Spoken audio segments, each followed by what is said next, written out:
এখন বাজে সকাল 8টা। এত সকালে কই যাচ্ছি, কি করতে যাচ্ছি, তো থাকছে সবই আজকের এই ভিডিওতে। তো আজকে কোথাও কাজে যাচ্ছি না, অন্য একটা দরকারে যাচ্ছি। তো সেটা জানতে হলে চোখ রাখুন আমার পুরো ভিডিওতে। গাড়ি চলে আসছে, বাইরে অপেক্ষা করতেছে ড্রাইভার। এটা আমাদের পাকিস্তানি ড্রাইভার।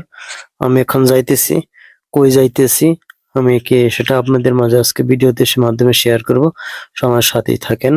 তো দেখেন বাড়িতে উঠলাম, আল্লাহ রাস্তায় রওনা হয়ে গেলাম। এখান থেকে আমি যেখানে যাবো আমার কপিলের বাসার ওইখানে বেশি সময় লাগবে না, অল্প একটু সময়। আমি আগেই বলছি আজকে কোনো কাজের জন্য যাচ্ছি না, বিশেষ কোনো কারণে যাচ্ছি। তো ফাইনালি আমি চলে আসছি মনে হয়, আমি আমার কপিলের বাসার কাছাকাছি চলে আসছি। যেখানে এই মসজিদের সামনে এখানে বাসা। এই দেখেন বাসায় চলে আসলাম ফাইনালি। তো এই যে বাসার চলে আসছে, এই সাইডে বাম সাইডে যে বাসার এখানে এটাই। তো আমি আসলে কি জন্য আসলাম, তো ফাইনালি আমি চলে আসছি। তো যাই হোক, এখন এই যে বাসা এখানে আমি কি জন্য আসছি এটা আপনি একটু পরে জানাবো আপনাদের সবাইকে। আমি বাইরে অপেক্ষা করতেছি। তো এখন ভিতরে ঢুকে যাব একটু পরে। দেখতে থাকুন আপনারা। মার্শাল্লাহ আমি চলে আসছি। দেখেন তো এটা কি বের হচ্ছে, ও মার্শাল্লাহ।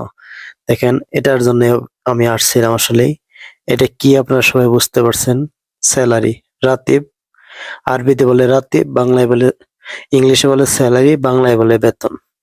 দীর্ঘ 1 মাস পরিশ্রম করার পর একজন প্রবাসী যখন এটা হাতে পায়, আসলে তার যে কতটা ফিলিংস কেমন লাগে সেটা যারা এরকম প্রবাসে থাকে তারাই বুঝতে পারে। আমি দীর্ঘ 1 মাস পরিশ্রম করে যখন এই টাকাটা আমি হাতে পাই, তখন যে আমার কতটা ভালো লাগে এটা আমি জানি। আসলে এটা কার কেমন লাগে জানি না, কিন্তু আমার কাছে ফিলিংসটা অনেক ভালো লাগে। তো গাড়িতে যাওয়ার সময় হঠাৎ করে গাড়িতে তেল ফুরিয়ে যায়, তার জন্য একটু পাম্পে যাও, গাড়িতে তেল ভরা।